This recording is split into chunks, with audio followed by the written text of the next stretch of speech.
After dating my fiancé for 5 years, he suddenly told me he wasn't sure about marrying me. Stick with me while I share my story, and if it touches you, don't forget to support our channel by hitting that subscribe button, dropping a like, and sharing it with the people you care about. My name is Emily Carter. I'm 28 years old, and for a long time I believed I had found the man I would grow old with. His name is Ryan Mitchell, he's 30, and when we first met in college, I thought he was the kind of person I'd only dreamed about. He was charming, confident, and he had a way of making me feel like I was the only person in the room. We started dating during our junior year, and for 5 years I built my entire life around him. It wasn't always easy. Ryan struggled a lot after graduation. He switched jobs more than once, had moments where he felt like a failure and questioned his path. I stood by him through every breakdown and every setback. When he couldn't afford rent, I covered it. When he was drowning in work, I cooked, cleaned, and reassured him that he would figure it out. I put my own dreams of graduate school on hold because he needed stability and encouragement, and I wanted to be the person who gave him that. I told myself it was worth it because he was worth it. A year ago, Ryan got down on one knee and asked me to marry him. It was in the middle of our small apartment living room. He didn't have much money for a big gesture, but I didn't care. I was so overwhelmed with joy that I couldn't stop crying as I said yes. I thought every struggle we had been through finally made sense. We had survived all the hard parts, and now we were going to build something lasting together. But things didn't go the way I expected. While other couples rushed to book venues, pick colors, and send out invitations, Ryan always had an excuse to delay the planning. At first, I brushed it off. Maybe he wanted to save more money, maybe he wanted to make sure it was perfect. But weeks turned into months, and any time I brought up the wedding, he would change the subject or tell me it wasn't the right time. I kept thinking about all the sacrifices I had made for him, and how much I had given up because I believed in us. I believed in him. Still, his distance grew. He spent more time at work, stayed out later with friends, and slowly, the man who once looked at me like I was everything started acting like I was a burden. And then one night, without warning, he looked me in the eye and said the words that broke me, "I don't know if I want to marry you." Ryan started changing in ways that I couldn't ignore. The man who once called me every afternoon to ask about my day now barely answered his phone. Our date nights, which used to be the highlight of my week, turned into excuses. Long hours at work, headaches, being too tired. At first, I tried not to make a big deal out of it. People get busy, I told myself. But soon the excuses came so often that the silence between us felt heavier than any argument. I tried to bring up the wedding gently, hoping it would spark some excitement. I'd mention little things like venues or colors, nothing demanding, just enough to start a conversation. Each time he brushed it off. He would grab his phone, pretend to be distracted, or say something vague like, "We'll figure it out later." The more he avoided the subject, the more a knot grew in my stomach. I couldn't shake the sense that something was slipping away from me, no matter how hard I held on. One night, after he canceled dinner plans for the third time in a row, I couldn't hold back anymore. I sat across from him in our living room and asked directly, "Do you even want this wedding?" He froze, his face tight, as if I had cornered him. For a long moment he didn't speak, and the silence rang louder than any words.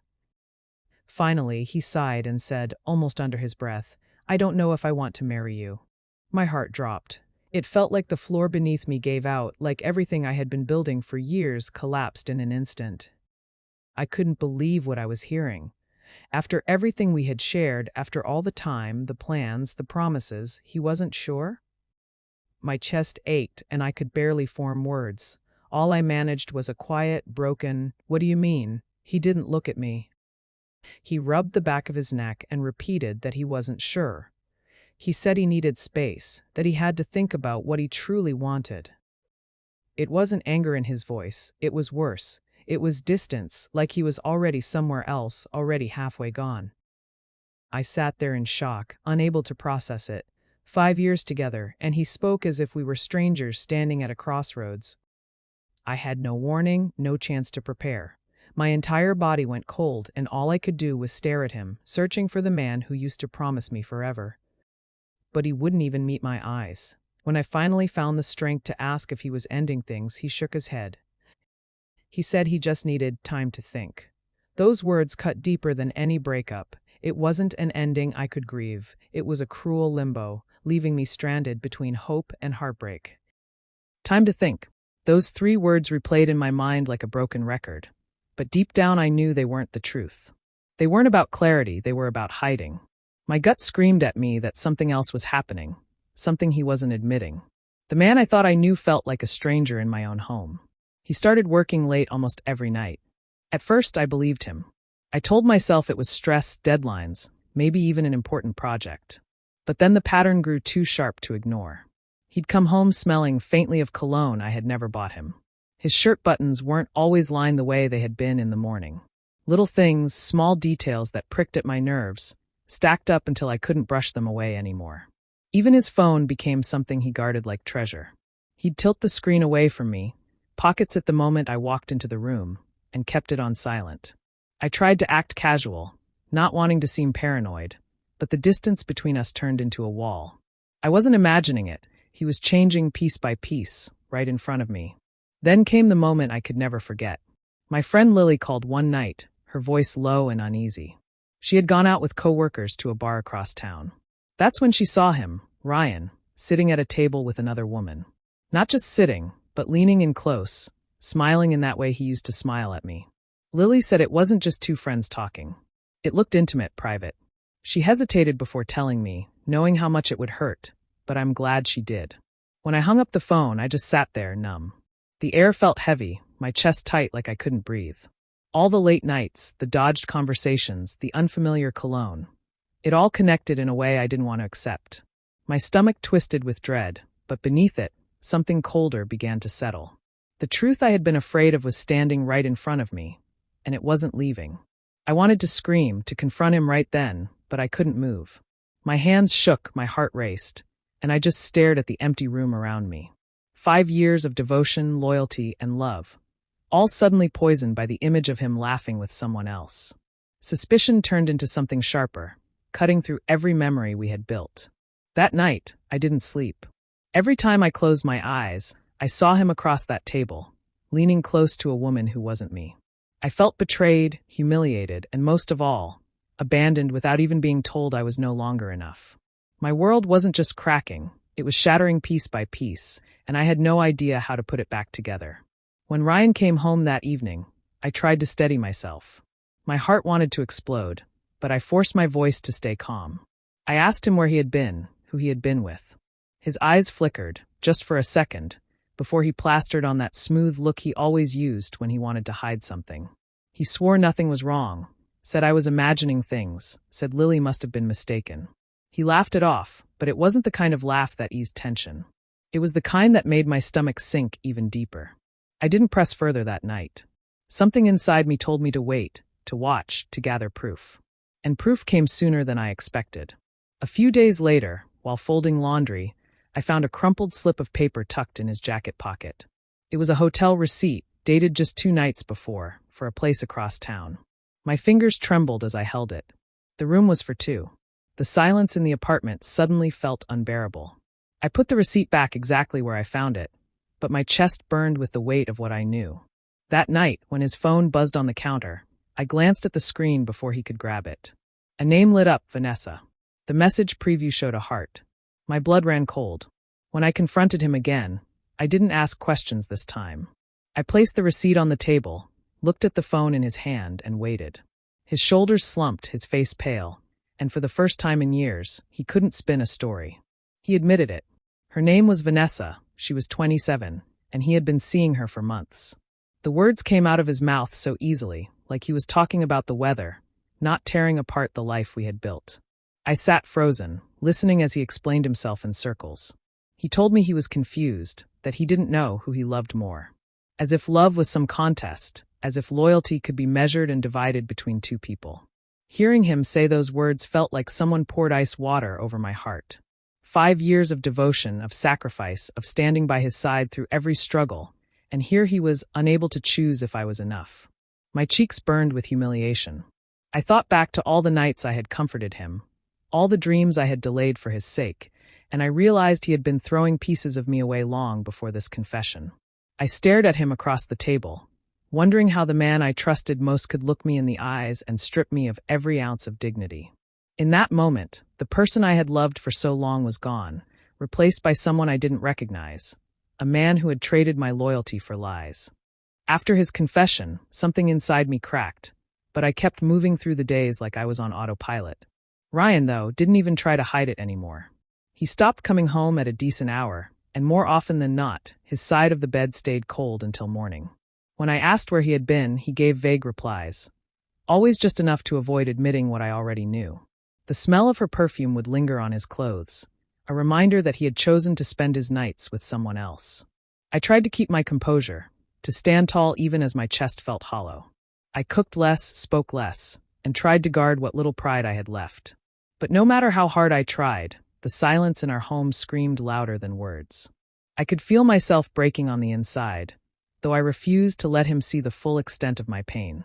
One evening, he came home later than usual, avoiding my eyes as he set his keys on the counter. After a long pause, he said maybe we should take a break. The phrase stung worse than if he had ended it outright. A break meant he wanted the freedom to be with her while keeping me waiting in the background. It was a cruel limbo, as though my worth could be measured in spare moments between his new life and the one he was discarding. Word spread quickly among those closest to us. My parents were heartbroken, but stood firmly by my side. My brother's anger boiled over when he learned the truth, and my friends, including Lily, made it clear I wasn't going to face this storm alone. Not a single person excused his choices. They reminded me of who I was before Ryan, a woman who had given so much without ever asking for enough in return. Still, in the quiet moments, I found myself searching for explanations. I replayed every conversation, every memory, desperate to understand how we had ended up here. I asked questions he no longer cared to answer, and the more I begged, the more invisible I felt. It was like screaming into an empty room. Then one morning, as I sat staring at the untouched coffee in my cup, it hit me. I was wasting myself chasing answers from someone who no longer valued me. The man I once knew was gone, and no amount of pleading would bring him back. My dignity was slipping away with every word I threw at him, and I couldn't let that happen anymore. I realized I had to stop. Stop asking, stop hoping, stop holding on to a version of him that didn't exist. If I wanted to survive this, I had to let go of the need for closure and start facing the truth. Ryan had chosen another path, and I had to choose myself. The days after Ryan drifted out of reach were the darkest I'd ever known. I woke each morning with a heaviness in my chest, moving through the motions of life like a ghost in my own body. My apartment felt empty even when he was there, and the silence between us cut deeper than any fight could have. I cried until no tears would come, until I sat staring blankly at the walls, numb from exhaustion. That was the bottom. That was the place I never thought I'd find myself, stripped of the future I thought was certain. But somewhere in that emptiness, a spark pushed through. I looked at my reflection one morning and barely recognized the woman staring back. Tired eyes, slumped shoulders, no color in her cheeks. That wasn't me. Not the me who once had dreams and ambitions beyond a man who couldn't decide if I was worth loving. Slowly, I began to reclaim the pieces of myself I had set aside for years. I poured myself into work, taking on projects I had always turned down because I was too busy supporting Ryan. Late nights at the office became less about loneliness and more about rediscovering what I could accomplish. My boss noticed, and soon opportunities opened that had never been offered before. The pride that swelled inside me felt foreign at first, but it reminded me I was capable, more than capable. Outside of work, I picked up a paintbrush again. The canvas didn't judge, didn't betray, didn't look away when I poured my heart into it. The colors flowed, sometimes messy, sometimes controlled, but always real. Painting gave me peace in a way nothing else could. I also forced myself to move, long walks that turned into jogs, jogs that turned into a fitness routine. My body grew stronger as my spirit slowly followed. Each bead of sweat was proof that I was still alive, still fighting to be myself again. I even allowed myself to revisit the dream I had shelved years earlier, grad school. I researched programs late at night, imagining what it would feel like to sit in a classroom again, to chase a future that belonged only to me. For the first time in years, the idea of shaping my own path filled me with hope instead of fear. Meanwhile, Vanessa's shadow lingered around me. There were moments I'd hear her name in passing or catch glimpses of her with Ryan through mutual circles. She didn't hide her presence, It was clear she wanted me to know she had stepped into the space I once filled. But I refused to give her my attention. Engaging with her would mean letting her steal more of me, and I wasn't willing to hand over another piece of myself. With each day, I stood a little taller, breathed a little easier. The pain was still there, but it no longer owned me. Instead of crumbling under it, I used it as fuel. Piece by piece, I was becoming stronger, more confident, and finally learning that my light was never meant to be dimmed by someone else's shadow. It didn't take long for the shine on Ryan's new life to wear off. The woman he had chosen over me wasn't the fantasy he had painted in his mind. Vanessa wanted constant attention, constant proof that she was his priority. What had once been thrilling for him quickly turned into tension. She grew suspicious whenever he was late, checked his phone, demanded to know his every move. The easy charm that had once drawn him to her was replaced by sharp words and mistrust. At the same time, his job began to crumble. The long hours he used to justify staying away weren't producing results anymore. Deadlines slipped, projects stalled, and people at work noticed. The same colleagues I had once encouraged him to impress began whispering about his lack of focus. The man who once prided himself on appearing put together now dragged himself through each day, the stress etched plainly on his face. His reputation, something he had worked so hard to build, was slipping through his fingers. While his world tilted downward, mine was quietly climbing upward. I was working harder than ever, but this time it was for me. I walked into meetings prepared, confident, and in control. I no longer shrank to the background. Outside of work, my health glowed in ways I hadn't seen in years. My cheeks carried color again, my eyes lit with purpose. I started dressing for myself, not to please someone else, and I could feel the shift when people noticed. For the first time, I wasn't just surviving, I was thriving. Ryan couldn't ignore it. One evening, I crossed paths with him unexpectedly at a mutual friend's gathering. His eyes flickered as he saw me laughing, standing tall, not broken like the last time he had left me behind. I could feel his gaze linger, measuring the difference between the woman he remembered and the one standing before him now. For the first time since everything had fallen apart, it wasn't me who looked lost, it was him. Not long after that night, I got a message from him. Simple words. "Can we talk?" It wasn't an apology, not yet. It wasn't even an explanation. It was the first sign that the certainty he once had in walking away was crumbling. The man who left me doubting myself was suddenly the one filled with regret. When I read those words, I didn't answer right away. My hands trembled, but not from pain this time. It was from the strange power of realizing the tables had turned. The choice wasn't his anymore, it was mine. We met at a small cafe near the park, the kind of place where the air smells faintly of roasted beans and fresh pastries. Ryan arrived before me, sitting at a corner table, his shoulders hunched, fingers tapping nervously against his cup. When he saw me walk in, his face softened with the kind of smile that used to make me melt. But this time, I didn't feel that pull. I felt steady, almost distant, as I slid into the seat across from him. He started talking almost immediately, his words tumbling out in a rush. He told me he had made a mistake, that the life he thought he wanted wasn't what it seemed. He said Vanessa wasn't the person he believed she was, that their connection had burned out quickly, leaving only bitterness behind. He looked at me with pleading eyes and said he still loved me, that I was the one who truly knew him. I sat in silence, letting him speak, letting every excuse and half-apology spill across the table. My hands folded neatly in my lap, my face calm, while inside me 1,000 memories stirred. I saw myself curled on the bathroom floor, crying until my body ached. I remembered the sting of finding that receipt, the way his voice had gone cold when he told me he wasn't sure about marrying me. I felt again the humiliation of knowing he had chosen someone else while I was still holding on. But I also felt the strength I had built since then. The late nights I turned into progress, the mornings I forced myself out of bed, the way I rebuilt my life piece by piece.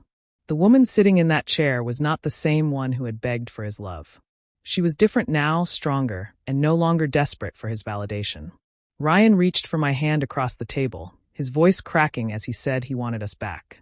For a moment, I let him hold my gaze, long enough for him to think he had a chance. Then I smiled softly, not with bitterness, but with clarity. My voice was steady as I said, "I don't think I was ever the one you wanted." His expression faltered, confusion flashing in his eyes, then pain. But I didn't waver. I stood, gathered my things, and walked out into the crisp air, leaving him sitting there with nothing but the echo of the words he had once forced me to swallow. For the first time, I wasn't the one broken by his choices. He was. Walking away from that cafe was the beginning of a new chapter one hadn't dared to imagine. I didn't look back, not once. For the first time in years, my decisions weren't shaped by Ryan's moods or his choices. They were mine alone. I wasn't interested in second chances or recycled promises. I chose myself. At work, the effort I had poured in began to pay off. A few months later, my manager called me into her office and offered me a promotion I had quietly dreamed about. The position came with more responsibility, a better salary, and the recognition I had once convinced myself I didn't need. This time, I embraced it fully. My confidence grew, and with it, the belief that I could reach for more. That belief pushed me to take another step I had put off for years. I sent in my application for graduate school. When the acceptance letter arrived, I held it in trembling hands, my heart pounding with joy. The program I thought I had lost forever was finally mine. It felt like reclaiming a part of myself that had been buried beneath compromise and sacrifice. Through it all, the people closest to me never wavered. My parents beamed with pride at every milestone, their relief clear in their smiles as they saw me come back to life. My brother teased me about how unstoppable I'd become, though I caught the softness in his eyes when he hugged me a little tighter than usual. Lily cheered louder than anyone, reminding me that friendship can be the kind of love that never betrays. Their support wrapped around me like armor, and I carried it with me everywhere I went. Meanwhile, Ryan's world kept unraveling. His relationship with Vanessa turned toxic, the fire that once drew him to her burning down into ash. Jealous fights, constant suspicion, and empty passion left them both bitter. Eventually, she walked away, leaving him with nothing but regret. Without her and without me, he was forced to face the wreckage of his choices. I heard bits and pieces about his decline. Missed deadlines at work, promotions slipping through his fingers, friendships strained. Each fragment reached me like a faint echo from a past life. I didn't seek the updates, but they found me all the same. I never gloated, never taunted. I didn't need to. His downfall spoke for itself. What mattered was the life I was building. Every step forward reminded me that true revenge isn't about anger or destruction. It's about living so fully that the people who hurt you can only watch from the sidelines. And that's exactly what Ryan did. He saw me thriving, surrounded by love, purpose, and success, while he stood alone, the weight of his decisions finally catching up to him. Looking back on those 5 years feels like flipping through a book I no longer recognize as my own. Page after page filled with moments where I gave, compromised, and carried more than my share. Nights spent waiting for him to come home. Mornings spent convincing myself it was all worth it, and endless sacrifices disguised as love. I see the heartbreak in those chapters, the tears shed in silence, and the betrayal that cut deeper than I ever thought I could endure. But when I trace that journey now, I don't feel pity for the woman I was. I feel gratitude for her strength. Every wound carved out space for the woman I became. Losing Ryan was the breaking point, but it was also the beginning of something far greater. It forced me to rebuild, to step into a life that belonged only to me. What once felt like the end of everything turned out to be the doorway I had needed all along. The sweetest part of my story isn't his regret, though I know it lingers in the background like a shadow he can't escape. It isn't the nights he spends alone or the career he lets slip through his fingers. My revenge doesn't lie in his downfall. It lies in the way I rose from the wreckage. I flourished in places he once tried to keep dim, embraced dreams I had hidden, and discovered a confidence no one could take away from me again. I've learned that strength doesn't always roar. Sometimes it's found in the quiet decision to choose yourself over someone who never truly chose you. My happiness became the answer to every cruel doubt, every dismissive glance, every time he made me feel less than enough. Watching me thrive while he unraveled was the most powerful justice of all, but it was never about him. It was about me. When I reflect on those years, I don't see a wasted future. I see the path that led me here. A stronger woman, standing firmly on her own, no longer defined by another's choices. The heartbreak shaped me, but it didn't break me. It carved out a version of myself I never would have met if he hadn't betrayed me. And so, the truth I carry now is simple. Sometimes the person you think is your forever is just the lesson you needed to finally choose yourself. Do you think I made the right choice by walking away, or should I have given him another chance? Let me know in the comments. I'd love your thoughts. And don't forget to subscribe and hit the notification bell.